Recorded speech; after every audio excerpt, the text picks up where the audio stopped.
Hi friends. आज की जो क्लास है भारतीय प्रायद्वीप पठारों का वर्गीकरण। सबसे पहले तो हमने आपसे बताया था कि जब ये गोंडवाना लैंड से अलग हो रहा था भारत, तो उस समय ये त्रिभुजाकार में जाकर के अंगारा लैंड से टकरा गया। और जैसे ही अंगारा लैंड से टकराता है तो जो टेथिस सागर में मलबा अवसाद थे वह उसको पेस्ट बना करके आगे की तरफ फैल दिया, और जैसे ही आगे की तरफ फैलता है तो किसका निर्माण होता है? हिमालय का निर्माण होता है।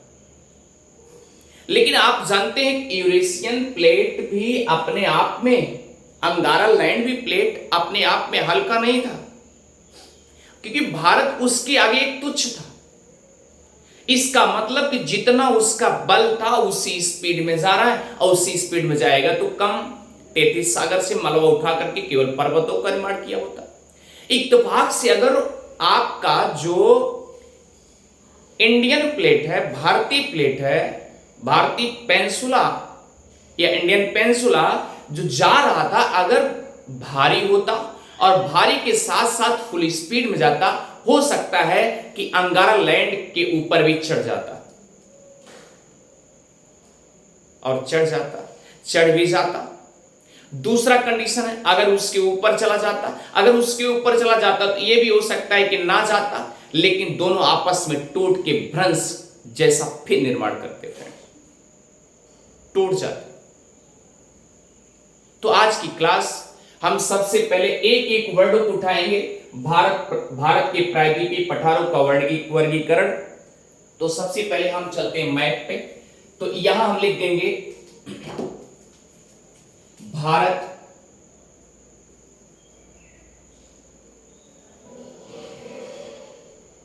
के प्रायद्वीप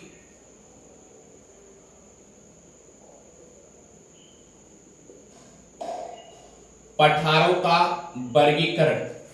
और फ्रेंड्स, इधर हम एक बड़ा सा मैप बनाएंगे।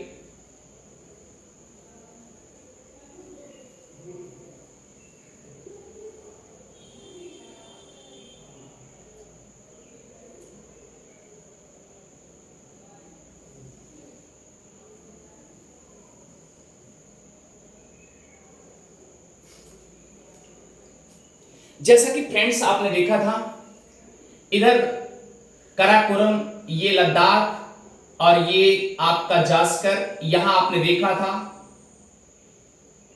ये यहां से आपका जो है बृहद हिमालय, ये ऐसे आ रहा है।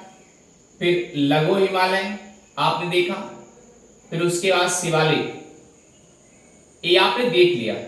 इसके बाद देखा आपने मैदान बने हुए हैं, ये हिमालय, यही कारण है।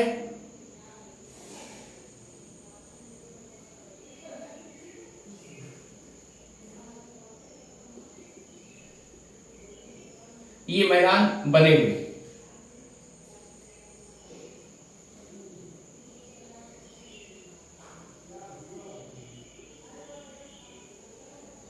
ये आपका पश्चिम बंगाल। इसका मतलब कि जो भारत की आकृति है, आपने देख लिया होगा कि भारत की आकृति कैसी है, प्रायद्वीपीय की। और प्रायद्वीप में आपको पता चल गया होगा कि जो प्रायद्वीपीय भारत है ये त्रिभुजाकार स्पेशल है। यही आपको स्पेशल पढ़ना। जैसा कि आप जानते हैं कि राजस्थान है, इधर पंजाब है, यहां हरियाणा है फ्रेंड्स।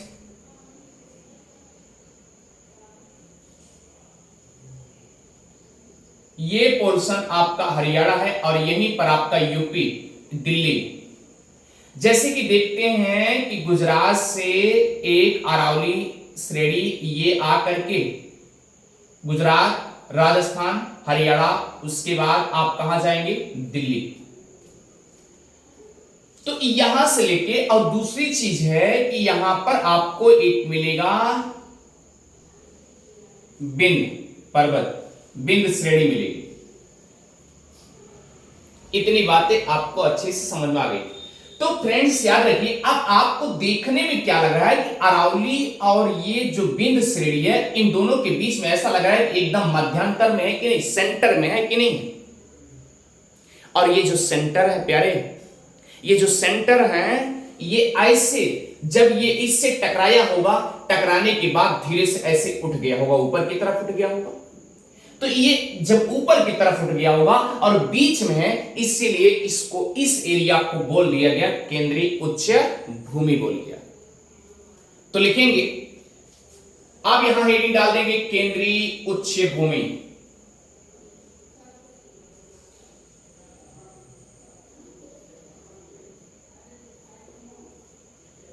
केंद्रीय उच्च भूमि है।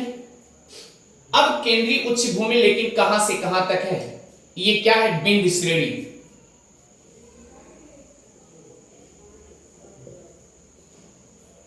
बिंद श्रेणी के या बिंद श्रेणी से लेकर, ऐसे बोल दीजिए, से लेकर अरावली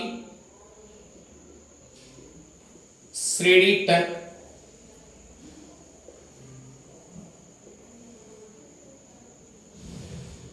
केंद्रीय उच्च भूमि के रूप में माना जाता है। ये आप अच्छे से जान गए। तो फ्रेंड्स आइए चलते हैं। अब आप कोटेशन क्या डालेंगे? केंद्रीय उच्च भूमि में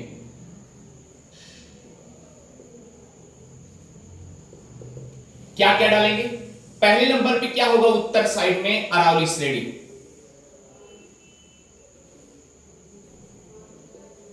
आज वर्गीकरण किया जा रहा है।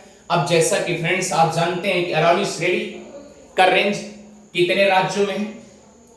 राजस्थान के 7 जिलों में है स्पेशल मुख्य रूप से, और अगर तहसीलों में देखा जाए, सब डिस्ट्रिक्ट में देखा जाए, तो फ्रेंड्स याद रखिएगा 13 था। अभी आयोग, वहां राजस्थान के आयोग ने 14 मान रहे हैं। तो फ्रेंड्स याद रखिए, इस तरीके से आप पढ़ेंगे। आप डिटेल इसके बारे में, मैंने अरावली श्रेणी के बारे में डीपली दिया है, और एक एक वर्ड जितने हैं सब के सब तोड़ दिए जाएंगे।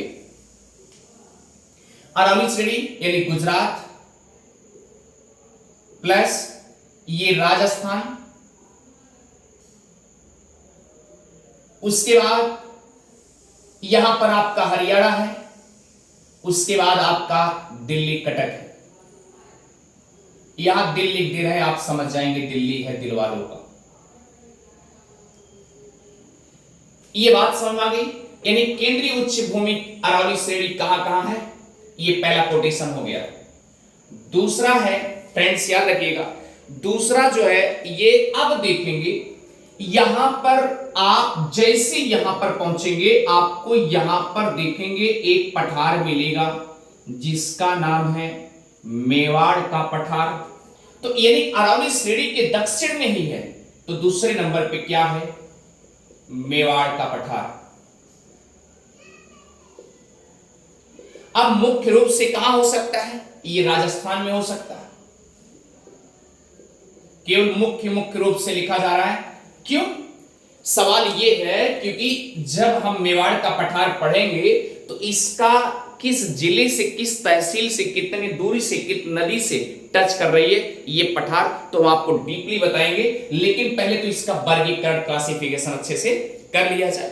अब देखिए, जैसे आप आगे बढ़ेंगे तो यहां पर एमपी, एक एमपी आप देख रहे होंगे। अब देखिए फ्रेंड्स, ये वाला एरिया एमपी, तो यहां पर मिलेगा तीसरे नंबर पे है, ले लीजिएगा, तीसरे नंबर पे जो है मालवा का पठार। मालवा का पठार। अब ये आप मालवा का जो पठार है इस तरीके से देखिए, ऐसे ये मालवा का पठार इस तरीके से, ये मालवा का पठार हो गया। अब भैया आप दिमाग लगाइए, इसके नीचे इसका मतलब बिंद का पठार भी मिलेगा। ये आपका बिंद का पठार है। अब ये मालवा का पठार हो गया, तो यहां तीसरे नंबर पे क्या हो गया? मालवा का पठार। और ये क्या हो जाएगा? चौथे नंबर पे याद रखिएगा, बिंद का पठार।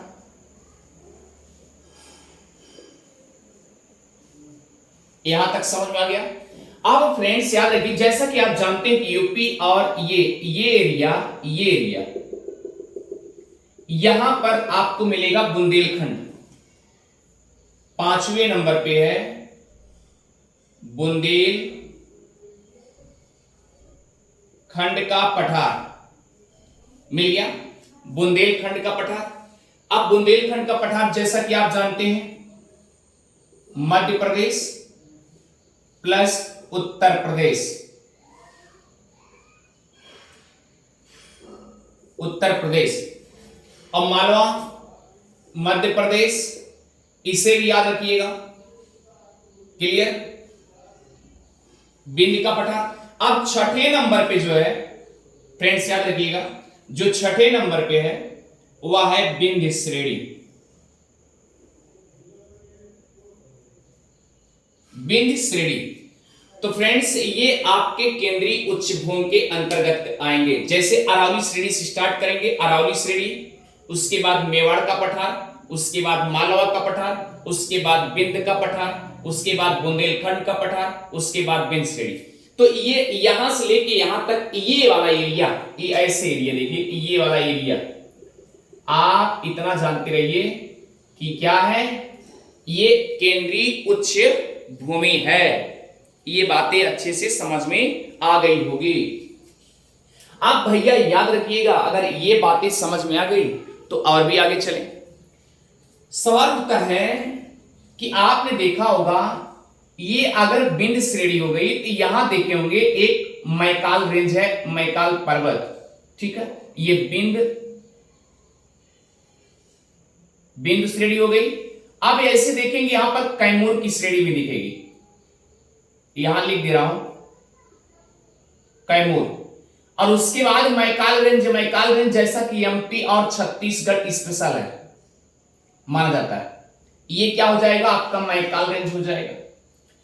तो भैया याद रखिए मैकाल रेंज यानी कि राजा मैकल के नाम पे पड़ा हुआ, ये भी याद रखिएगा। जैसा कि जब नदियों का वर्णन किया जाएगा तो बहुत बड़े बड़े अच्छे अच्छे प्रपोजल जो है सीता स्वयंवर जैसा रचाया गया है, उसी तरीके से मैकाल पर्वत की बेटी रेवा थी और रेवा का नाम था, आज भी आप जान रहे हैं, नर्मदा। इसको डीपली वर्णन किया जाएगा। तो फ्रेंड्स याद रखिए, आप यहां देखे होंगे ये मैकाल पर्वत है और मैकाल पर्वत की एक चोटी है जिसका नाम अमरकंटक है, और अमरकंटक से एक नदी निकलती है जिसका नाम है नर्मदा। ये नर्मदा को ही रेवा कहा जाता है फ्रेंड्स। अब अगली क्या होगी, अगला पर्वतमाला क्या होगा, अगली श्रेणी क्या होगी फ्रेंड्स, ये ताप्ती है, सॉरी सतपुड़ा है, सतपुड़ा। इसी सतपुड़ा से दक्कन का पठार स्टार्ट हो जाता है। इसका मतलब इसी सतपुड़ा से पठार से, सॉरी सतपुड़ा रेंज से, श्रेणी से दक्कन का पठार स्पेशल शुरू हो जाता है। इतनी बातें अच्छे से पकड़ में आ गई होगी।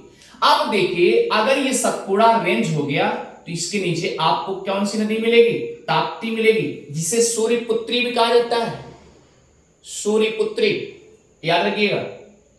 अब फ्रेंड्स याद रखिए ये ताप्ती है, ये ताप्ती नदी है और ये सतपुड़ा है और ये नर्मदा है।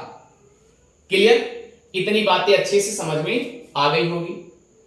तो अब सवाल उठता है कि अगर ये नर्मदा है और ये सतपुड़ा है, ये ताप्ती है, तो आखिर क्या ये उच्च भूमि में नहीं आते? अब देखिए जब ये फोर्सेबल ऐसा किया होगा और उसके बाद ये वाला पोर्शन ऐसे ऐसे किया होगा तो ये धीरे से ऐसे टकराया होगा, इसलिए फोल्डिंग हो गई, बलित पर्वत हो गया, हिमालय। अब फ्रेंड्स सवाल उठता है कि जो ये ताप्ती है, ताप्ती और नर्मदा क्या यह उच्च भूमि में नहीं आते? ये भूमियां कैसी हैं आप समझिए, उठी हुई हैं, ऊंचाइयों पे हैं। क्यों? क्योंकि आप सुने होंगे कि जितने आर्कियन युग की चट्टानें थी वह अपर्दित होकर के, अवसाद होकर के लास्ट में बचे खुचे ही आप क्या हो गए, ये पठार हो गए प्यारे। ये अपर्दित पठार अवसाद हो गए, और जो अवसाद में कन्वर्ट होकर के जो अपर्दित और अपक्षय होते गए तो लास्ट में क्या हुए, आर्कियन युग की चट्टानें बहुत बड़ी बड़ी थी लेकिन लास्ट में क्या हुआ, अपर्दन और अपक्षय होते हुए ये कंडीशन स्लो होता गया। तो ये अब सवाल उठता है क्या नर्मदा और ताप्ती के स्थान पर जहां यहां उच्च भूमि है? हाँ है। लेकिन आखिर अब सोचिए, अगर नर्मदा और ताप्ती इधर साइड में ऊंचा है तो पानी कैसे जाता हो, क्योंकि आपको यह भी पता है कि नदियां जब जिधर ढाल होती है उधर ही पानी जाती है, उधर ही पानी का बहाव होता है। तो आप समझ सकते हैं, अगर नदी का ढाल इधर होगा पानी का बहाव, तभी तो नर्मदा और ताप्ती जा रही है। ऐसा कुछ नहीं, इधर ऊंचाइयों पे, पहली चीज तो ये जान लीजिए, अगर इधर ऊंचाइयों पे हैं तो आप समझिए कि आखिर वजह क्या है कि नर्मदा और ताप्ती पश्चिम की तरफ जा रही है। क्यों? क्योंकि ये अपना अपना भ्रंश बना के चल रहे हैं। दोनों नदियां एक पर्वतों के महाखंड से, श्रेणियों के महाखंड से आगे, या जहां महाखंड होगा उसी गर्तों से ये पानी निकलता हुआ चला जाता है। तो फ्रेंड्स याद रखिएगा कि नर्मदा, यहां लिखेंगे नर्मदा और ताप्ती जब ये पश्चिम की तरफ बहती हैं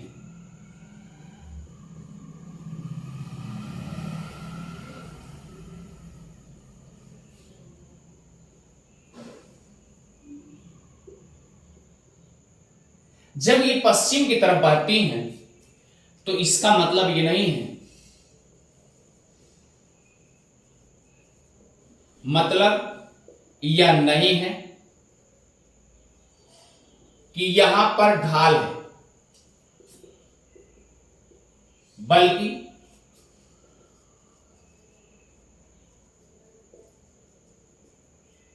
ऊंचाई बहुत ज्यादा है, या ऐसे लिख लीजिए ऊंचाई के साथ साथ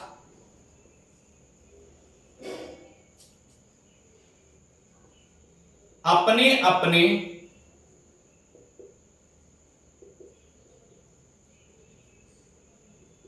अपने अपने भ्रंश घाटियों से बहती हुई आगे की तरफ बढ़ती है, बहती हुई अरब सागर की तरफ चली जाती है।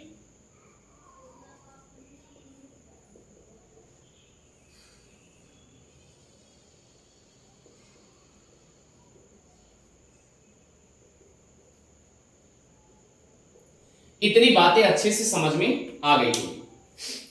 इधर ऊंचाइयों के साथ साथ महाखड्डों से पानी जा रहा है, इधर चली आ रही पानी, और जब पानी इधर चला आएगा तो स्वाभाविक सी बात क्या है, उसी महाखड्ड के साथ ही आएगा ना पानी। अब इतना तो समझ में आ गया। अब सवाल उठता है कि केंद्रीय उच्च भूमि है, इसमें ये बता दिए। अब सवाल तक केंद्रीय उच्च भूमि में ये आपने जो पढ़ा है पठारों का वर्गीकरण पढ़ा है। अब जो पढ़ेंगे आप पूर्वी पठार पढ़ेंगे। पूर्वी पठार में क्या क्या आएगा, ये तो पश्चिमी साइड हो गए। अब आपके मन में उठना चाहिए ना कि अगर इधर पश्चिमी साइड हो गया, पश्चिमी का पठार हो गया, तो पूर्वी का पठार किधर होगा। तो लिखते जाइए पूर्वी पठार। पूर्वी पठार में आप फ्रेंड्स याद रखिएगा कि जिसका नाम है बघेल खंड का पठार। पहला लिखिएगा बघेल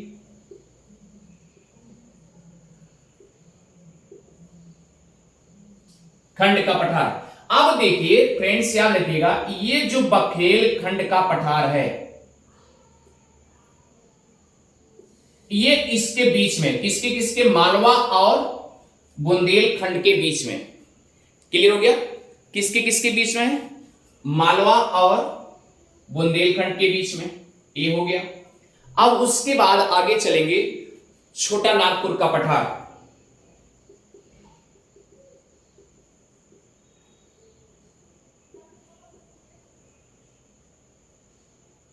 तीसरा जो होगा याद रखिएगा छोटा नागपुर का पठार हो गया।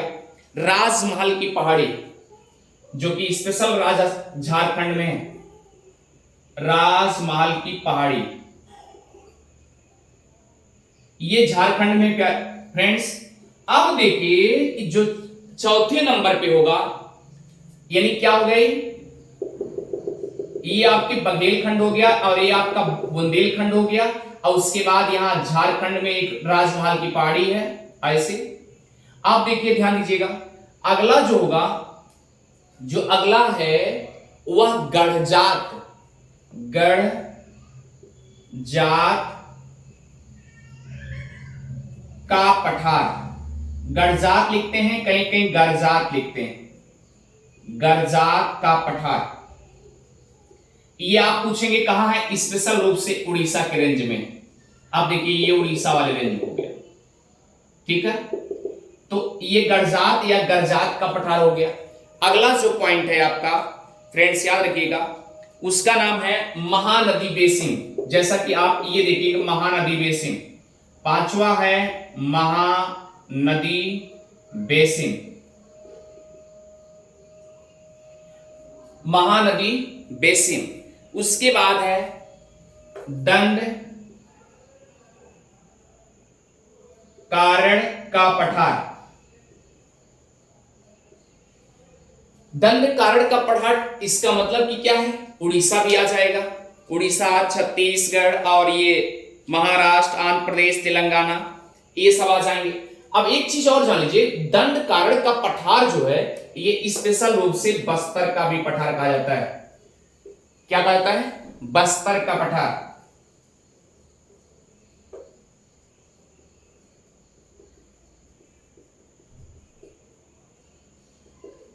क्लियर, क्या कहता है, बस्तर का पठार, ठीक है।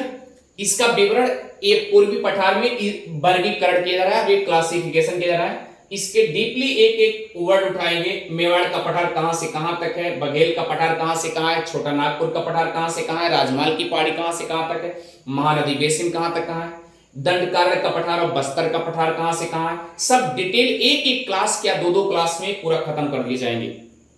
लेकिन आप अच्छे से डीपली नोट्स बना लें, ठीक। ये बातें अच्छे से समझ में आ गई होगी। अब सवाल उठता है, जब ये हमने कहा कि सतपुड़ा पर्वत जहां से स्टार्ट होता है, यहीं से आपका ये दक्कन का पठार स्टार्ट हो जाता है। तो अब इसे हम एक बार स्क्रीनशॉट ले लीजिए, उसके बाद हम इसे मिटा दें।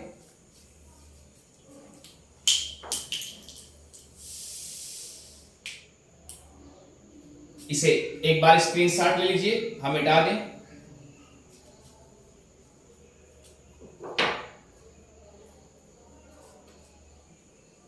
दक्कन का पठार,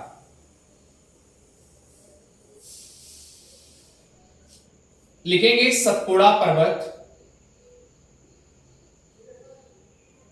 या सतपुड़ा श्रेणी के दक्षिण से ही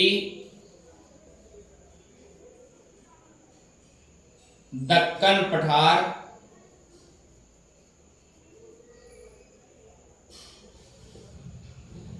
शुरू हो जाता है। इतनी बातें अच्छे से समझ में आ गई। अब फ्रेंड्स याद रखिएगा, ये जो है आपका दक्कन का पठार,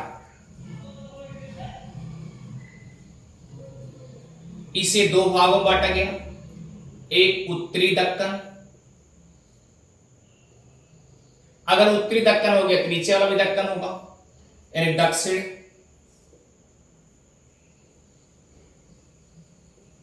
दक्षिणी दक्कन, उत्तरी दक्कन में आ जाएगा सतपुड़ा, सतपुड़ा रेंज, महादेव रेंज, और यहां लिख लेंगे मैकाली रेंज, मैकाली पर्वत। इतने आ जाएंगे, इसके दक्षिण से स्टार्ट हो जाएंगे। और इसमें लिखेंगे महाराष्ट्र का पठार,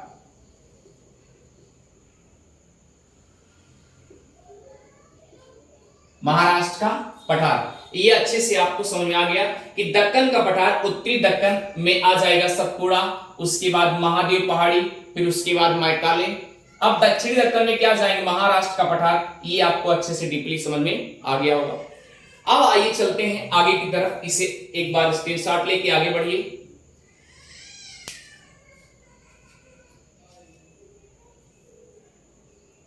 चले,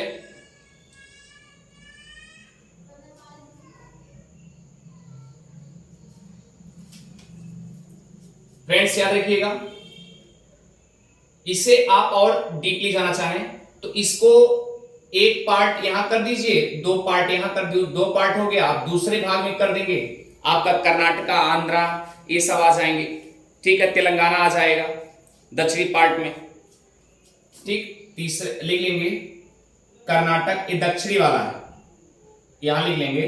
इसको दो पार्ट में महाराष्ट्र क्लियर। यहां लिखेंगे महाराष्ट्र, ये दूसरा हो गया। अब तीसरा दक्षिणी में लिख लीजिए, कर्नाटक, आंध्र और तेलंगाना,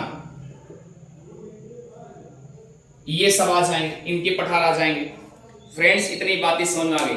अब सवाल उठता है कि देखिए गुजरात और महाराष्ट्र के बॉर्डर से आप कहां तक चलेंगे? कन्याकुमारी तक चलेंगे। कहां से लेके कहां तक? एक बार इसको मिटाते हैं।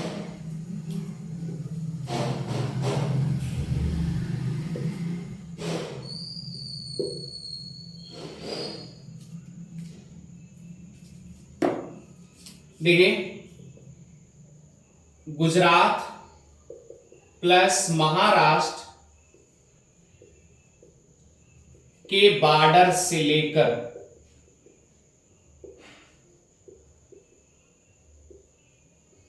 कन्याकुमारी तक, ये क्या कहलाता है? पश्चिमी घाट। पश्चिमी घाट कहलाते हैं।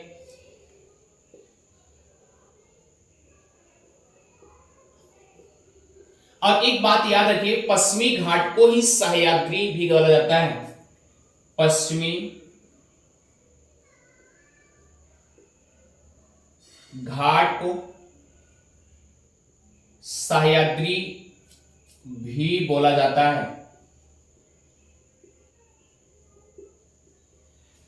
अब सवाल उठता है कि पश्चिमी घाट हो गया तो पूर्वी घाट भी होगा। पूर्वी घाट उड़ीसा से लेकर कन्याकुमारी तक है।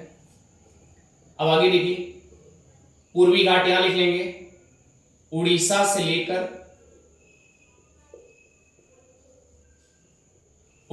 लेकर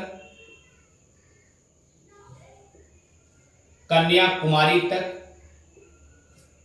ये आपके पूर्वी घाट कहलाते हैं।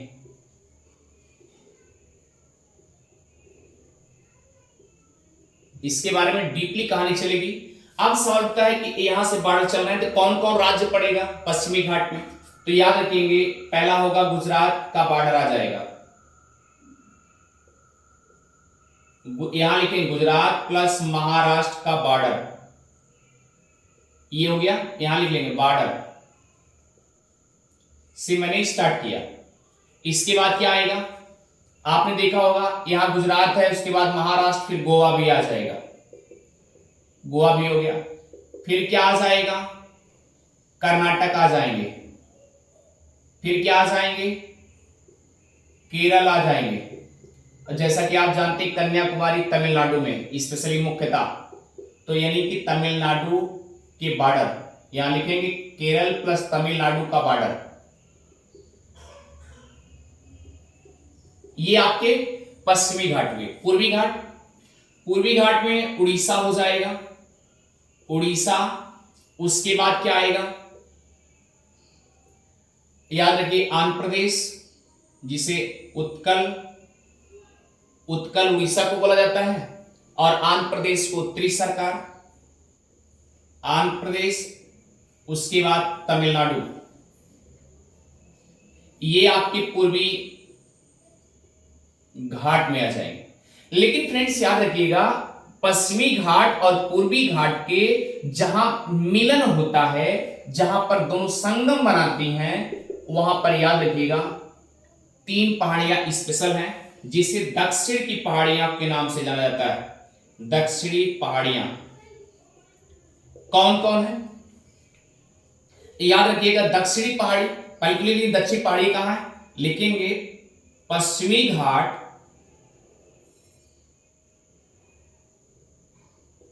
प्लस पूर्वी घाट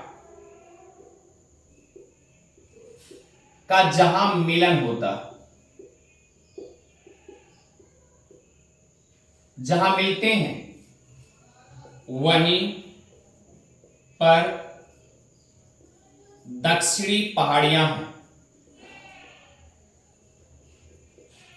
अब दक्षिणी पहाड़ियों को 3 भागों में बांटा गया। कौन कौन स्पेशली पहाड़ी आती हैं? दक्षिणी पहाड़ियों में स्पेशल 3 लिखेंगे, नीलगिरी की पहाड़ी,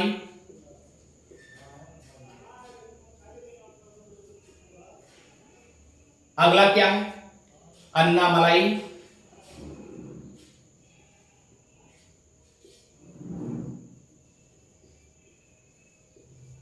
अन्नामलाई की पहाड़ी, अगला जो है आपका याद रखिएगा कार्डमम,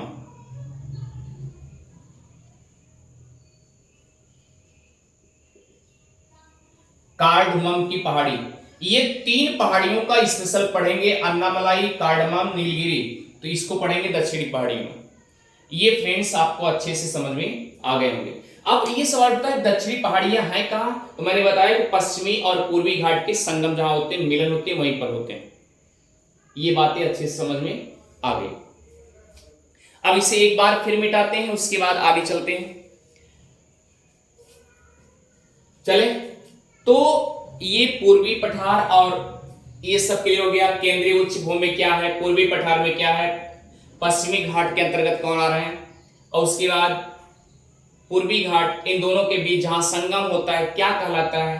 तो अब आइए चलते हैं, एक मेघालय का नाम सुना होगा, तो मेघालय में भी स्पेशल है, मेघालय के पठार में भी याद रखिएगा, इसे मिटा देते हैं। मेघालय में जहां मासिन राम चेरापूंजी में झमाझम बारिश होती है, जैसा कि बंगाल की खाड़ी से उठने वाला मानसून, अगर गारो खासी जयंतियां ना होती, क्योंकि गारो खासियां जयंतियां जो पहाड़ियां हैं, ये पहाड़ियों का क्रम जो है पश्चिम से पूरब है। इसका मतलब जो तूफान उठता है, ये मानसून जो उठता है, ऐसे ऐसी कोई पहाड़ी रहेगी सीधा जाके टकराएगी, और टकराने के साथ साथ झमाझम खांसी पे ही बारिश करेगी, और इसलिए खांसी पहले पड़ता है, इसलिए खांसी पर ही बारिश अधिक होती है। ये पिछले क्लास में बताया जा चुका है। तो फ्रेंड्स आज की जो क्लास है आप इसे देखिए, मेघालय का पठार अगला,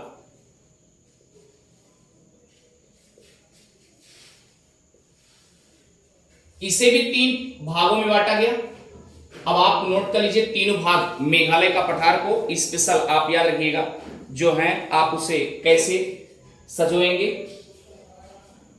जिसमें एक आता है मेघालय का पठार 3 भागों में। मेघालय में याद होगा मिकिर की श्रेणी भी है, या मिकिर की पहाड़ियां भी हैं। अगली कंडीशन जो होगी गारो, खासी और जयंतिया, इन तीनों का क्रम ऐसे है, ऐसे। अब देखिए फ्रेंड्स, जो कि खासी ऐसे नीचे थोड़ा सा, अब बारिश होगी झमाझम ऐसे जाएगी। आप देखिए दक्षिण बंगाल की खाड़ी से ऐसे उठ रहा है, धीरे से जा रहा है, अब ऐसे क्या करेगा, इससे टकराएगा तो सबसे पहले कहीं झमाझम बारिश करेगी। इसका मतलब ये क्या है, गारो है, और ये खासी है, और ये क्या है, जयंतिया है। ये इससे टकराएगी, झमाझम पहले खांसी पे हुई बारिश होगी। और दूसरा कंडीशन जानते हैं, खांसी के ऊपर ही याद रखना, यहीं पर आपका शिलांग राजधानी व्यवस्थित है, तो आप यहां लिख लेंगे, ये हो जाएगा शिलांग का पठार, ये आपका क्लियर हो जाएगा। तो फ्रेंड्स इस तरीके से आप स्ट्रक्चर समझेंगे, और कल की जो क्लास होगी इसे डीपली मेवाड़ का पठार, मालवा का पठार, बुंदेलखंड का पठार, रुहेलखंड का पठार, छोटानागपुर का पठार, सब के सब आपके सामने साक्षात वीडियो में मिलेंगे, क्लास में मिलेंगे। फ्रेंड्स मुझे लगता है कि आपको अच्छे समझ में आ रहा होगा। जैसा कि आप जानते हैं आज 77वां 77th यानी 77वां जो स्वतंत्रता दिवस है, आज प्रधानमंत्री श्री नरेंद्र मोदी जी अपने कार्यकाल का 10वां संबोधन भारत के नाम और स्वतंत्रता दिवस के नाम लाल किले से किए हुए। जैसा कि आप जानते हैं कि इसके पहले जो कि अमृत महोत्सव का पहले भी जोर बल पड़ा था, आज वही मनाया जा रहा है। तो अमृत महोत्सव एक प्रकार से आप समझिए कि जो गुमनाम थे, अमृत यानी कि जो मरे नहीं, यानी कि जो मर शहीद हुए, पहले शहीद हुए, कुछ ऐसे शहीद हैं जिनका नाम अभी तक पता नहीं चला है, तो उनको कम से कम याद तो कर लें, क्योंकि आजादी के लिए पता नहीं कितने शहीद हुए हैं जो उनका नाम ही नहीं। तो अमृत यानी जो मरे हैं, जो शहीद हो गए, उनका नाम ठिकाना पता कुछ नहीं है, उनको भी याद कर लें। इसी उपलक्ष्य में अमृत महोत्सव मनाया जा रहा है फ्रेंड्स। आपको ये 77वां स्वतंत्रता दिवस और हर्षोल्लास के साथ बहुत ढेर ढेर सारी शुभकामनाएं फ्रेंड्स। मिलते हैं और बेहतर क्लास में। Thank you.